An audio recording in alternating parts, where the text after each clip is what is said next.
The Fall of the House of Usher by Edgar Allan Poe. During the whole of a dull, dark, and soundless day in the autumn of the year, when the clouds hung oppressively low in the heavens, I had been passing alone on horseback through a singularly dreary tract of country, and at length found myself, as the shades of the evening drew on, within view of the melancholy house of Usher. I know not how it was, but with the first glimpse of the building, a sense of insufferable gloom pervaded my spirit. I say insufferable, for the feeling was unrelieved by any of that half-pleasurable, because poetic, sentiment with which the mind usually receives even the sternest natural images of the desolate or terrible. I looked upon the scene before me, upon the mere house and the simple landscape features of the domain, upon the bleak walls, upon the vacant eye-like windows, upon a few rank sedges, and upon a few white trunks of decayed trees, with an utter depression of soul which I can compare to no earthly sensation more properly than to the after-dream of the reveller upon opium, the bitter lapse into everyday life, the hideous dropping off of the veil. There was an iciness, a sinking, a sickening of the heart, an unredeemed dreariness of thought which no goading of the imagination could torture into aught of the sublime. What was it, I paused to think, what was it that so unnerved me in the contemplation of the house of Usher? It was a mystery all insoluble, nor could I grapple with the shadowy fancies that crowded upon me as I pondered. I was forced to fall back upon the unsatisfactory conclusion that while beyond doubt there are combinations of very simple natural objects which have the power of thus affecting us, still the analysis of this power lies among considerations beyond our depth. It was possible, I reflected, that a mere different arrangement of the particulars of the scene, of the details of the picture, would be sufficient to modify, or perhaps to annihilate, its capacity for sorrowful impression, and, acting upon this idea, I reined my horse to the precipitous brink of a black and lurid tarn that lay in unruffled luster by the dwelling, and gazed down, but with a shudder even more thrilling than before, upon the remodeled and inverted images of the grey sedge, and the ghastly tree stems, and the vacant and eye-like windows. Nevertheless, in this mansion of gloom, I now proposed to myself a sojourn of some weeks. Its proprietor, Roderick Usher, had been one of my boon companions in boyhood, but many years had elapsed since our last meeting. A letter, however, had lately reached me in a distant part of the country.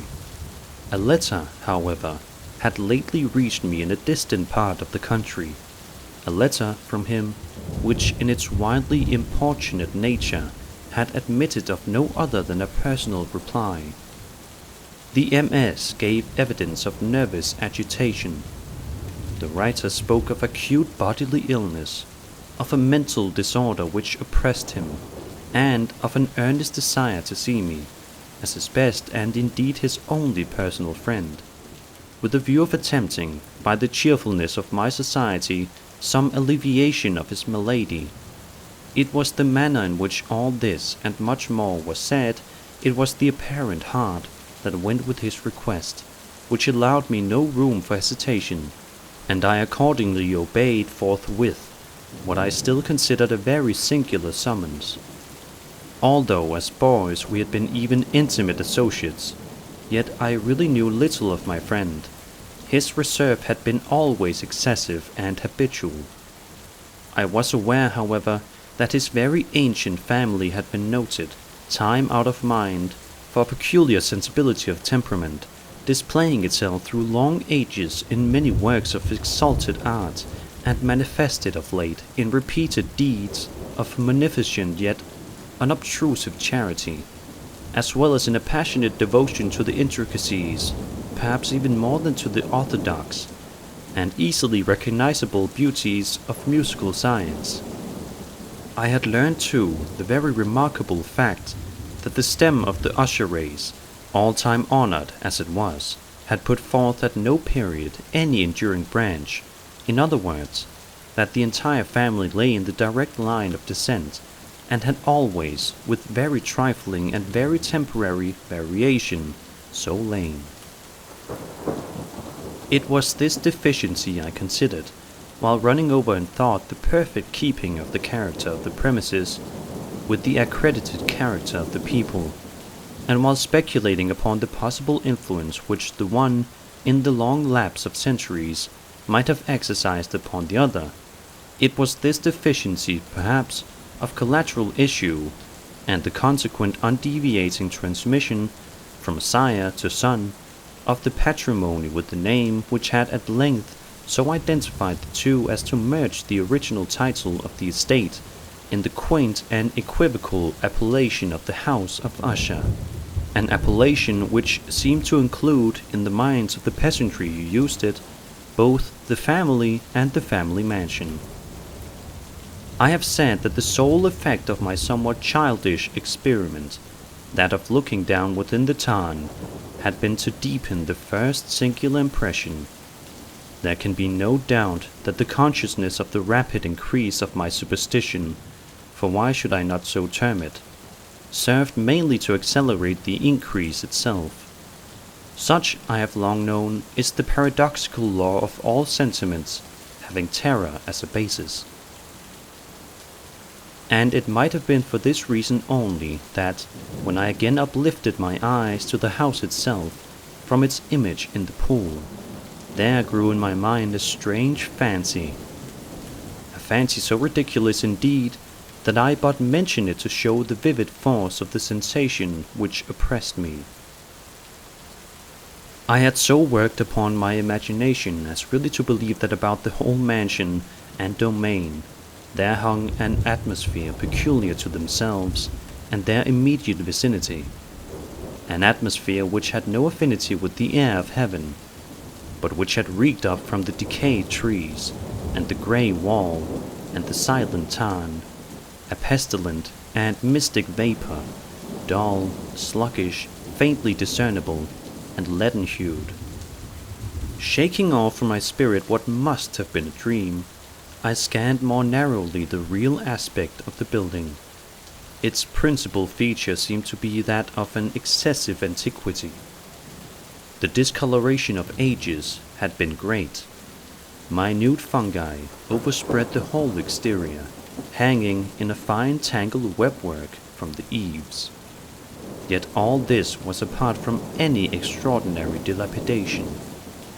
No portion of the masonry had fallen, and there appeared to be a wild inconsistency between its still perfect adaptation of parts, and the crumbling condition of the individual stones. In this there was much that reminded me of the specious totality of old woodwork, which has rotted for long years, in some neglected vault, with no disturbance from the breath of the external air. Beyond this indication of extensive decay, however, the fabric gave little token of instability. Perhaps the eye of a scrutinizing observer might have discovered a barely perceptible fissure, which, extending from the roof of the building in front, made its way down the wall in a zigzag direction, until it became lost in the sullen waters of the tarn. Noticing these things, I rode over a short causeway to the house. A servant in waiting took my horse, and I entered the gothic archway of the hall. A valet of stealthy step thence conducted me in silence through many dark and intricate passages in my progress to the studio of his master. Much that I encountered on the way contributed, I know not how, to heighten the vague sentiments of which I have already spoken. While the objects around me, while the carvings of the ceilings, the sombre tapestries of the walls, the ebon blackness of the floors, and the phantasmagoric armorial trophies which rattled as I strode, were but matters to which, or to such as which, I had been accustomed from my infancy. While I hesitated not to acknowledge how familiar was all this, I still wanted to find how unfamiliar were the fancies which ordinary images were stirring up. On one of the staircases, I met the physician of the family. His countenance, I thought, wore a mingled expression of low cunning and perplexity. He accosted me with trepidation and passed on. The valet now threw open a door and ushered me into the presence of his master. The room in which I found myself was very large and lofty.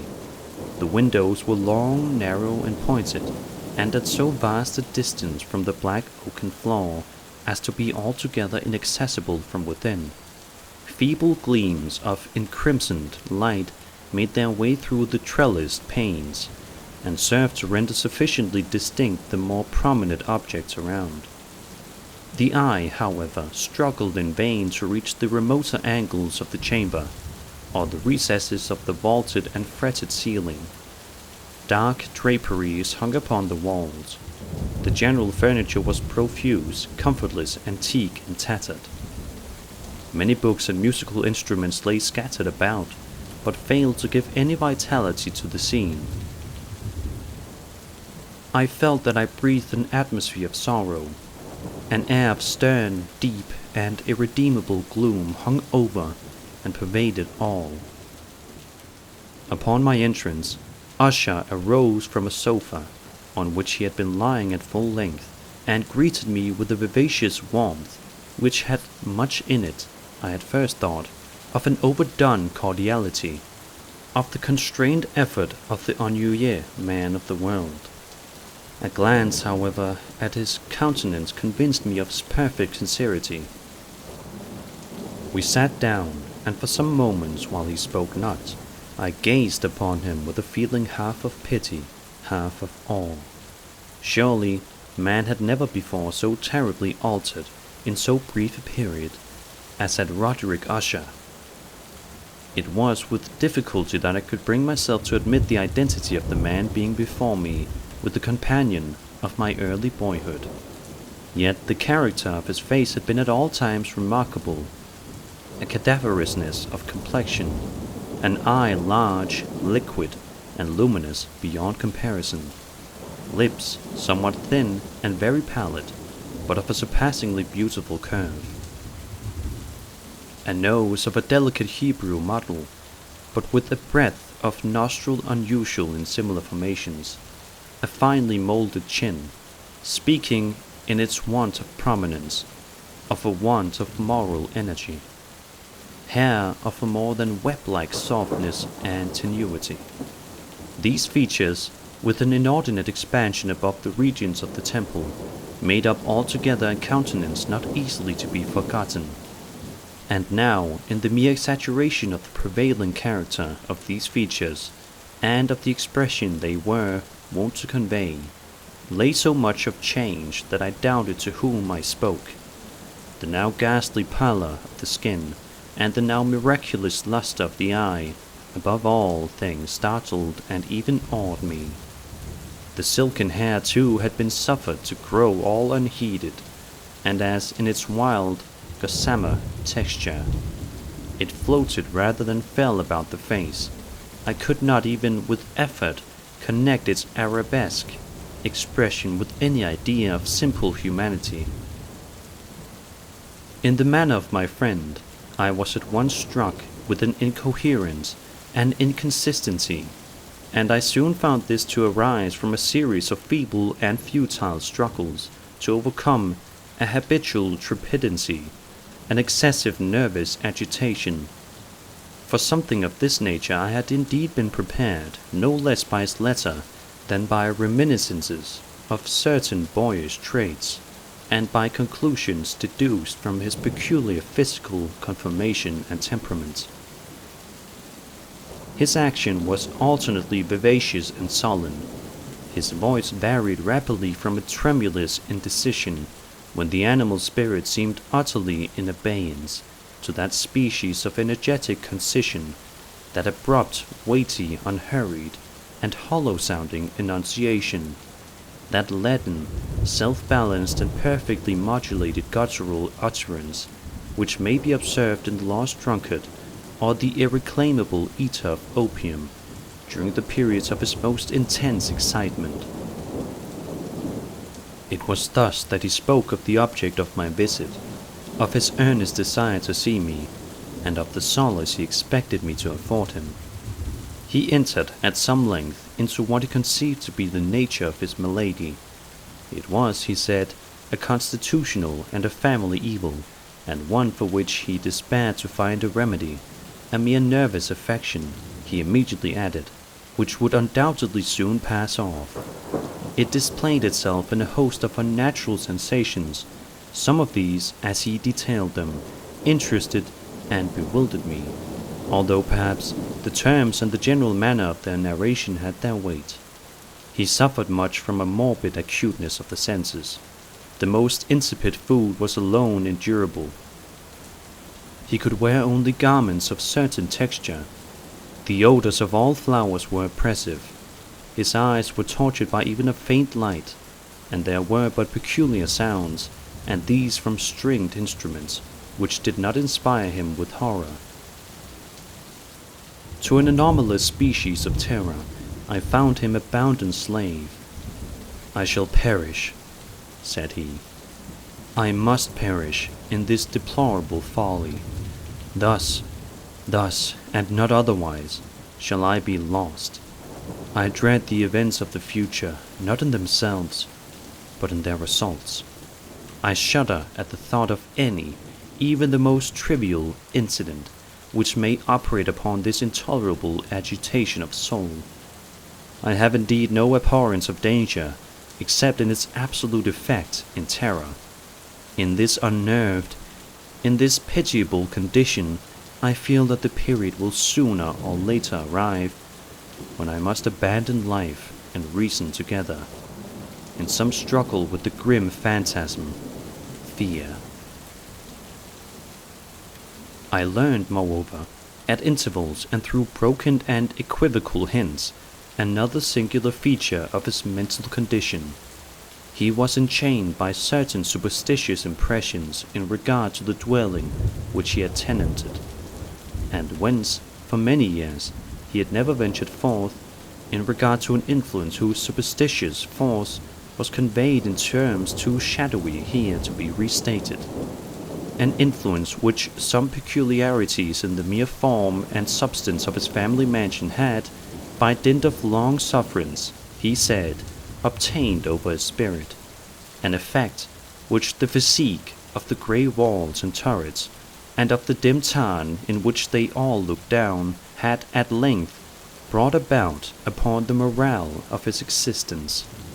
He admitted, however, although with hesitation, that much of the peculiar gloom which thus afflicted him could be traced to a more natural and far more palpable origin, to the severe and long-continued illness, indeed to the evidently approaching dissolution, of a tenderly beloved sister, his sole companion for long years, his last and only relative on earth.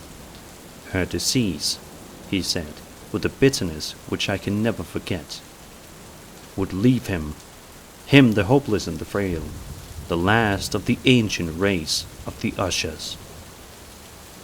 While he spoke, the Lady Madeline, for so was she called, passed through a remote portion of the apartment, and without having noticed my presence, disappeared.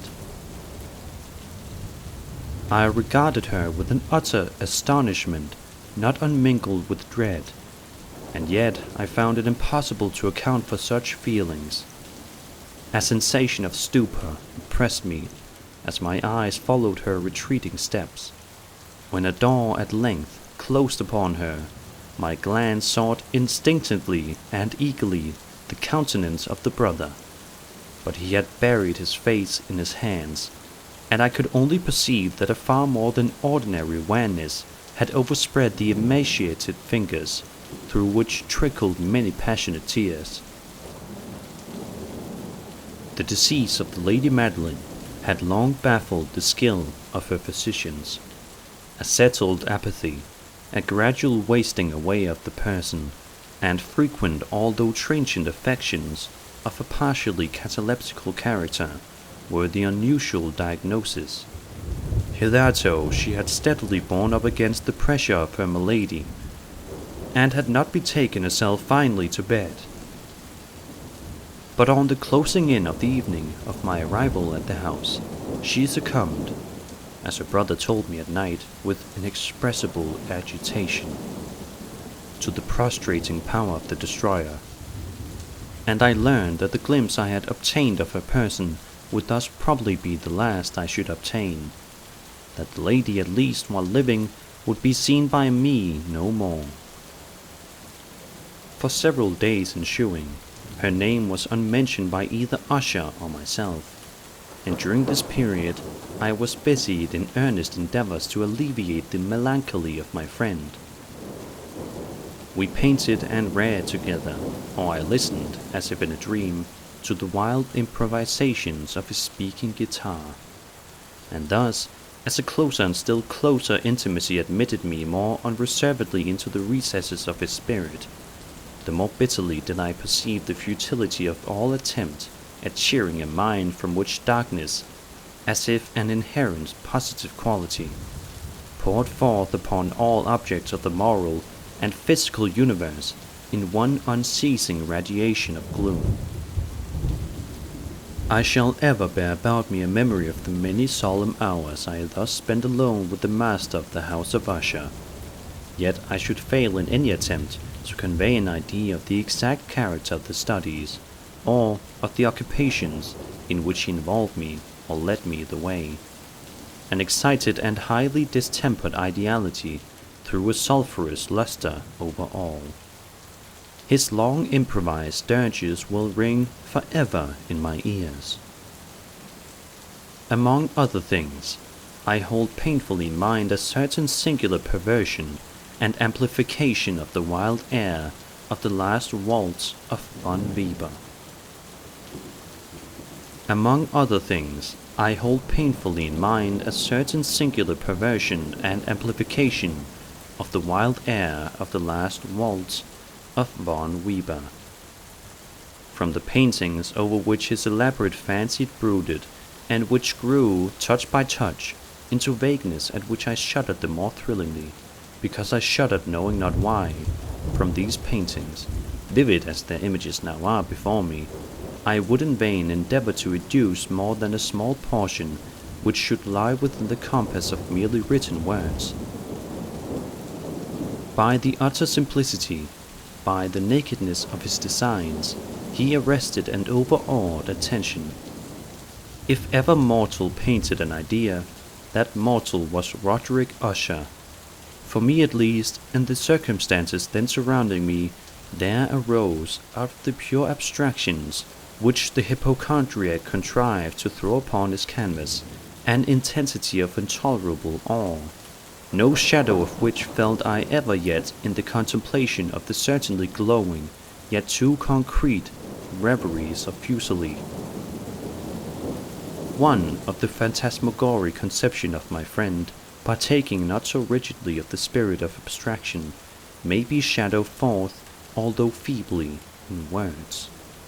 A small picture presented the interior of an immensely long and rectangular vault or tunnel, with low walls, smooth, white, and without interruption or device.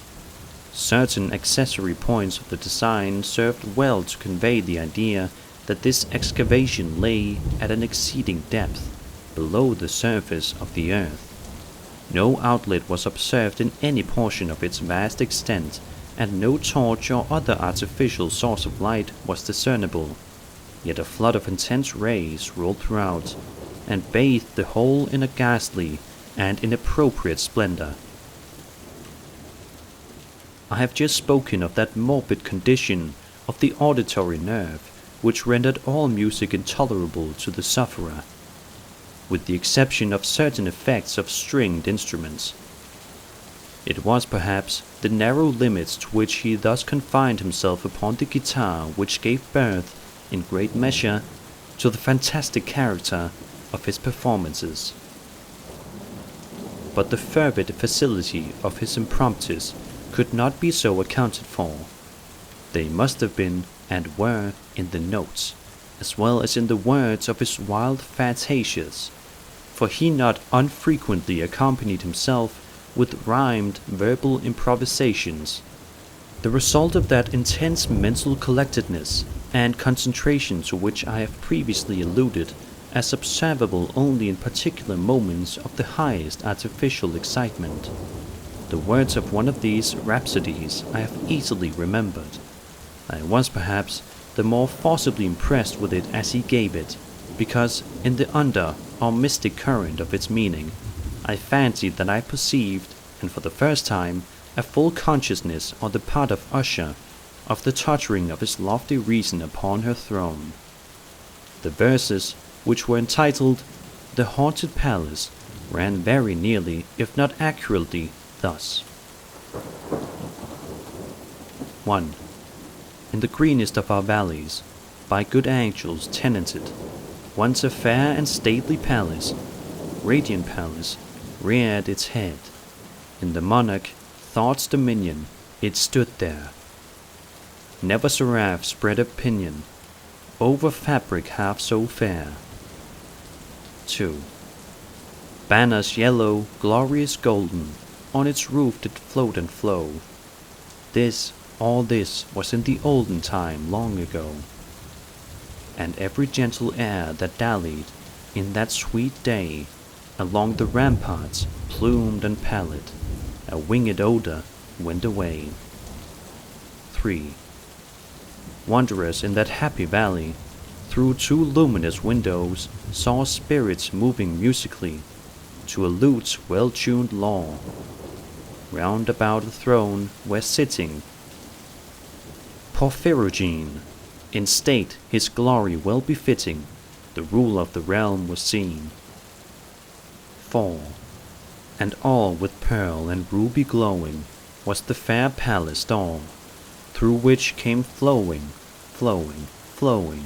and sparkling evermore, a troop of echoes whose sweet duty was but to sing, in voices of surpassing beauty, the wit and wisdom of their king. 5. But evil things in robes of sorrow assailed the monarch's high estate. Ah, let us mourn, for never morrow shall dawn upon him, desolate. And round about his home, the glory that blushed and bloomed is but a dim remembered story of the old time entombed.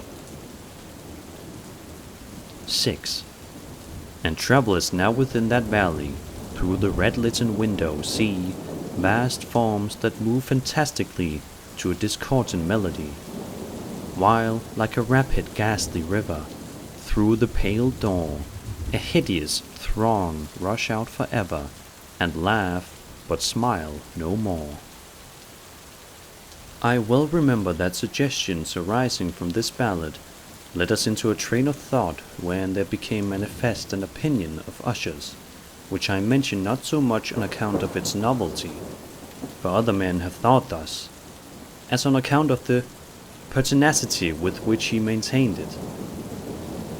This opinion, in its general form, was that of the sentience of all vegetable things. But in its disordered fancy, the idea had assumed a more daring character, and trespassed, under certain conditions, upon the kingdom of inorganization. I lack words to express the full extent or the earnest abandon of his persuasion.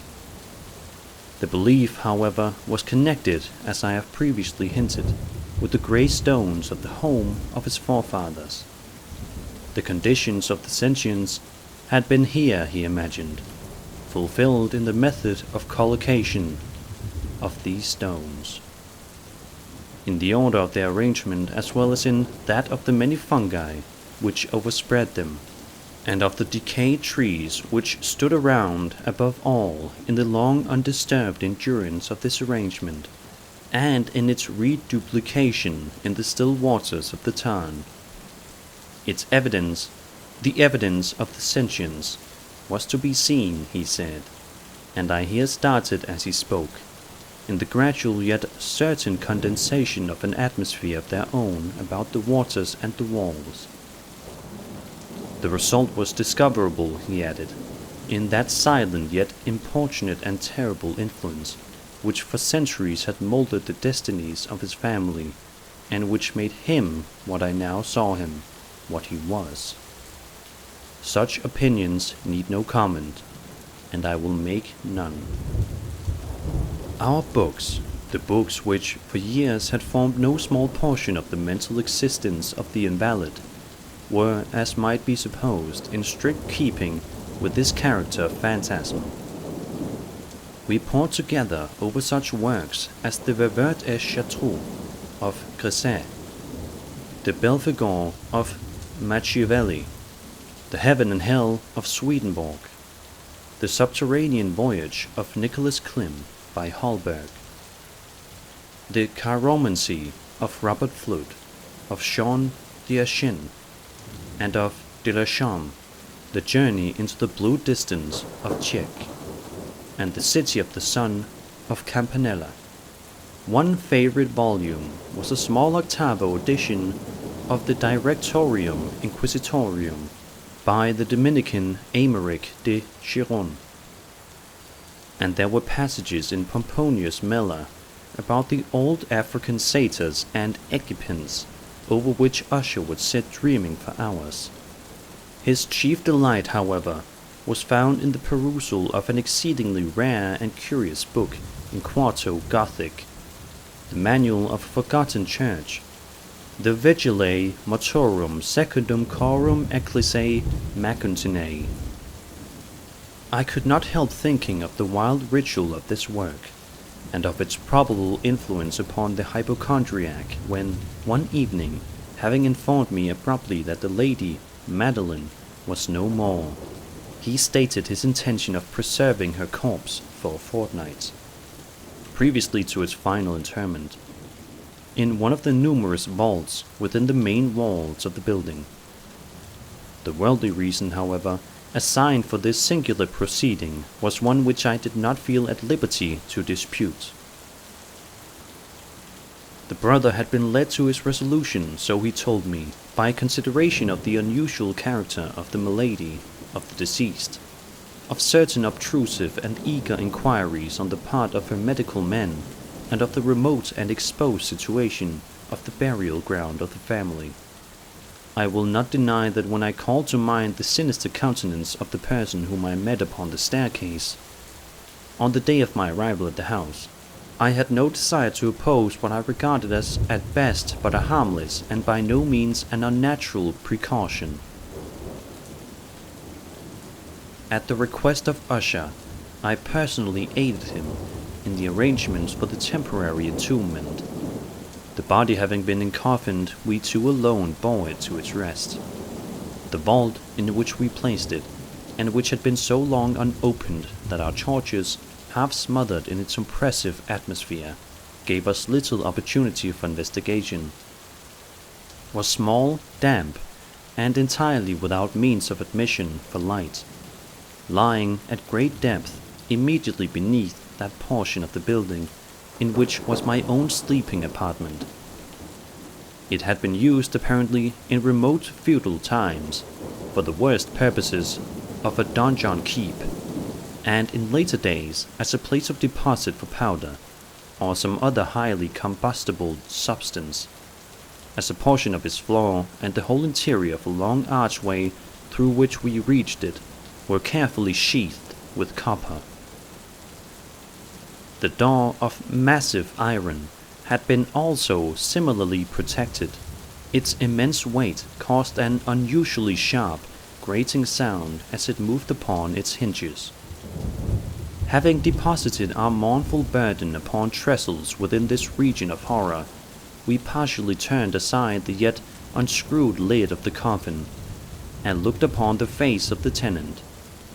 A striking similitude between the brother and sister now first arrested my attention, and Usher, divining, perhaps, my thoughts, murmured out some few words from which I learned that the deceased and himself had been twins, and that sympathies of a scarcely intelligible nature had always existed between them.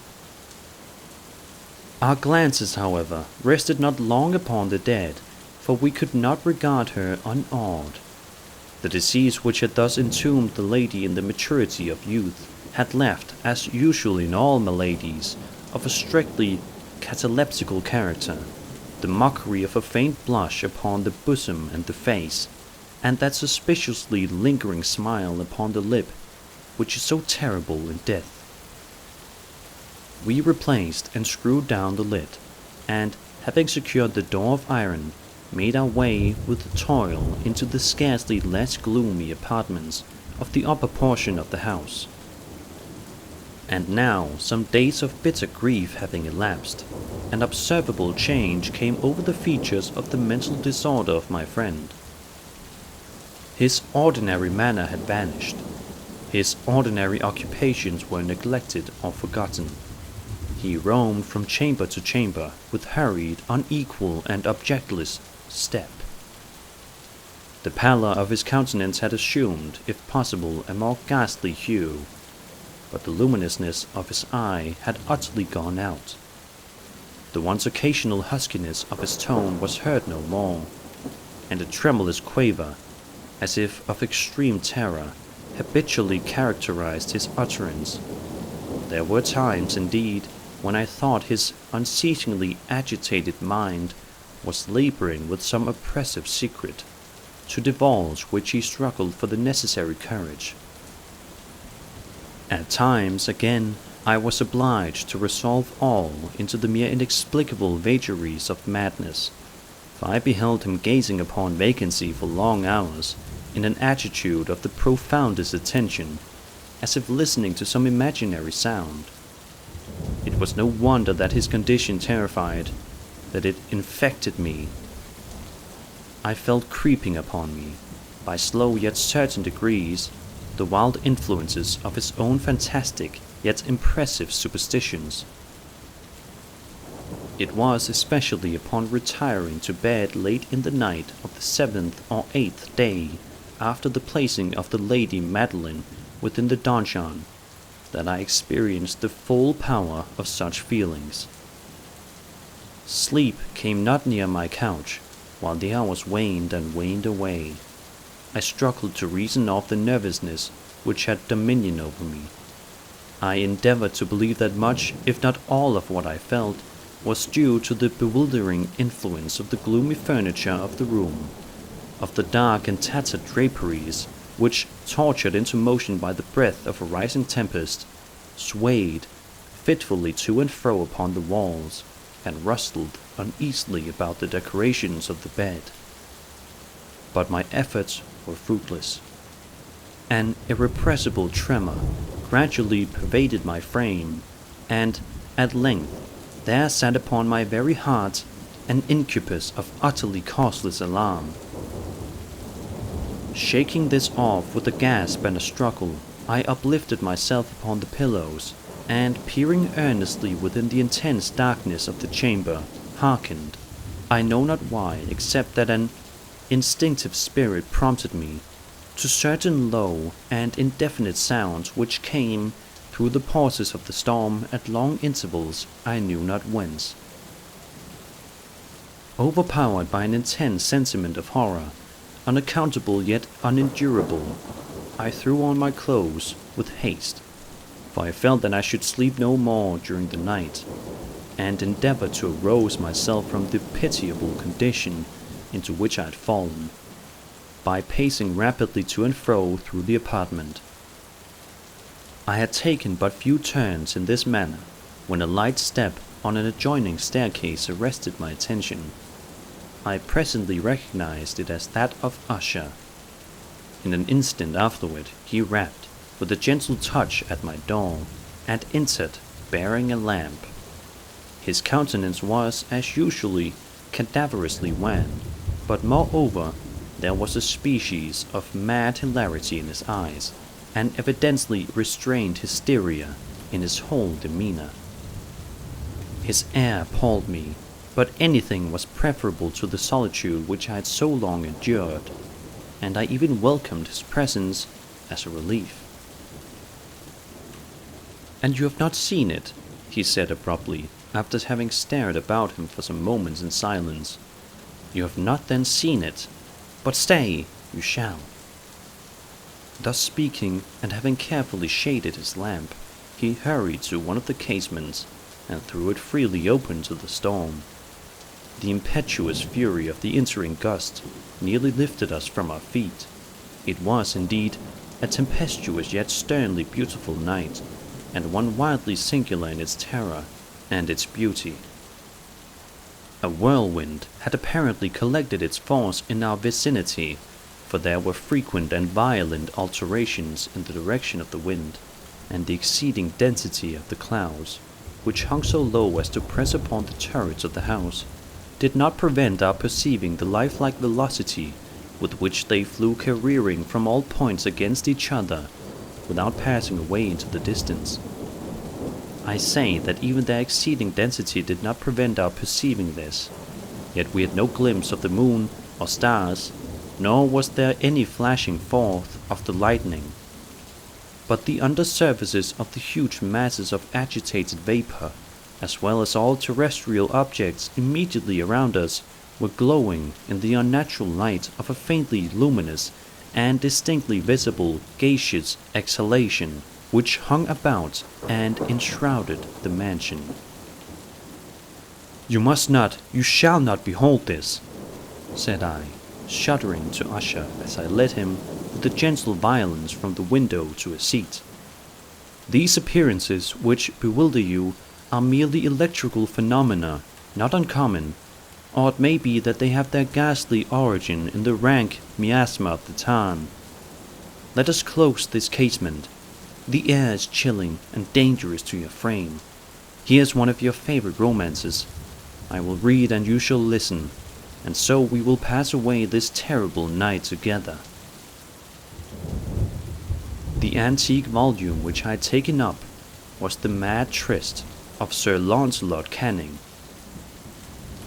But I had called it a favorite of Usher's more in sad jest than in earnest, for in truth there is little in its uncouth and unimaginative prolixity which could have had interest for the lofty and spiritual ideality of my friend. It was, however, the only book immediately at hand, and I indulged a vague hope that the excitement which now agitated the hypochondriac might find relief, for the history of mental disorder is full of similar anomalies, even the extremeness of the folly which I should read.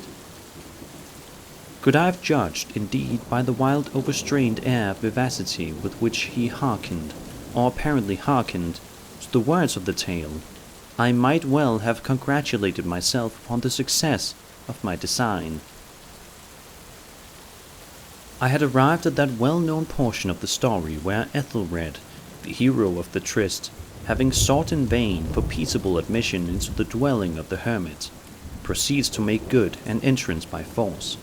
Here, it will be remembered, the words of the narrative run thus: "And Ethelred, who was by nature of a doughty heart, and who was now mighty withal, on account of the powerfulness of the wine which he had drunken, waited no longer to hold parley with the hermit, who in sooth was of an obstinate and maliceful turn, but feeling the rain upon his shoulders, and fearing the rising of the tempest, uplifted his mace outright, and with blows made quickly room in the plankings of the door for his gauntlet hand, and now pulling therewith sturdily, he so cracked and ripped, and tore all asunder, that the noise of the dry and hollow-sounding wood alarmed and reverberated throughout the forest." At the termination of this sentence, I started and, for a moment, paused. What appeared to me, although I at once concluded that my excited fancy had deceived me, it appeared to me that, from some very remote portion of the mansion, there came indistinctly to my ears what might have been, in its exact similarity of character, the echo, but a stifled and dull one certainly, of the very cracking and ripping sound which Sir Launcelot had so particularly described. It was, beyond doubt, the coincidence alone which had arrested my attention, for amid the rattling of the sashes of the casements, and the ordinary commingled noises of the still increasing storm, the sound in itself had nothing surely which should have interested or disturbed me. I continued the story. But the good champion Ethelred, now entering within the door, was sore enraged and amazed to perceive no signal of the maliceful hermit, but in the stead thereof a dragon of a scaly and prodigious demeanour, and of a fiery tongue, which Satan guard before palace of gold, with a floor of silver, and upon the wall there hung a shield of shining brass, with this legend inwritten: Who entereth herein, a conqueror hath been, who slayeth the dragon, the shield he shall win. And Ethelred uplifted his mace, and struck upon the head of the dragon, which fell before him, and gave up his pesty breath, with a shriek so horrid and harsh, and withal so piercing, that Ethelred had fain to close his ears with his hands against the dreadful noise of it, the like whereof was never before heard. Here again I paused abruptly, and now with a feeling of wild amazement, for there could be no doubt whatever that in this instance I did actually hear, although from what direction it proceeded I found it impossible to say, a low and apparently distant, but harsh, protracted, and most unusual screaming or grating sound. The exact counterpart of what my fancy had already conjured up for the dragon's unnatural shriek, as described by the romancer. Oppressed as I certainly was upon the occurrence of this second and most extraordinary coincidence, by 1,000 conflicting sensations, in which wonder and extreme terror were predominant, I still retained sufficient presence of mind to avoid exciting, by any observation, the sensitive nervousness of my companion. I was by no means certain that he had noticed the sounds in question, although assuredly a strange alteration had, during the last few minutes, taken place in his demeanour. From a position fronting my own, he had gradually brought around his chair, so as to sit with his face to the door of the chamber, and thus I could but partially perceive his features, although I saw that his lips trembled, as if he were murmuring inaudibly. His head had dropped upon his breast, yet I knew that he was not asleep, from the wide and rigid opening of the eye as I caught a glance of it in profile. The motion of his body, too, was at variance with this idea, for he rocked from side to side with a gentle yet constant and uniform sway. Having rapidly taken notice of all this, I resumed the narrative of Sir Launcelot, which thus proceeded.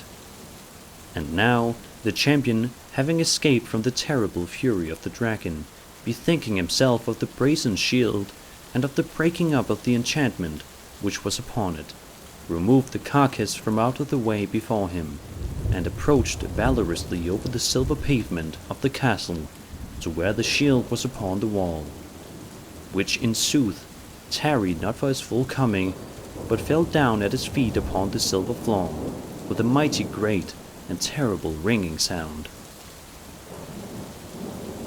No sooner had these syllables passed my lips than, as if a shield of brass had indeed at the moment fallen heavily upon a floor of silver, I became aware of a distinct, hollow, metallic, and clangorous yet apparently muffled reverberation. Completely unnerved, I leaped to my feet, but the measured rocking movement of Usher was undisturbed. I rushed to the chair in which he sat. His eyes were bent fixedly before him, and throughout his whole countenance there reigned a stony rigidity. But as I placed my hand upon his shoulder, there came a strong shudder over his whole person. A sickly smile quivered about his lips, and I saw that he spoke in a low, hurried, and gibbering murmur, as if unconscious of my presence. Bending closely over him, I at length drank in the hideous import of his words. Not hear it? Yes, I hear it, and have heard it. Long, long, long. Many minutes, many hours, many days have I heard it. Yet I dared not, oh pity me, miserable wretch that I am. I dared not speak. We have put her living in the tomb. Said I not that my senses were acute? I now tell you that I heard her first feeble movements in the hollow coffin. I heard them many, many days ago, yet I dared not speak. And now, tonight, Ethelred, ha, ha! The breaking of the hermit's door, and the death cry of the dragon, and the clangor of the shield. Say, rather, the rending of her coffin, and the grating of the iron hinges of her prison, and her struggles within the coppered archway of the vault. Oh, whither shall I fly? Will she not be here anon? Is she not hurrying to upbraid me for my haste? Have I not heard her footstep on the stair? Do I not distinguish that heavy and horrible beating of her heart? Madman! Here he sprang furiously to his feet, and shrieked out his syllables as if in the effort he were giving up his soul. Madman! I tell you that she now stands without the door.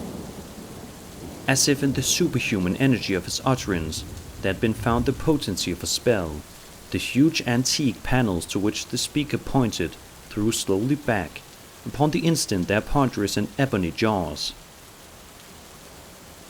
It was the work of the rushing gust, but then without those doors there did stand the lofty and enshrouded figure of the Lady Madeline of Usher. There was blood upon her white robes, and the evidence of some bitter struggle upon every portion of her emaciated frame.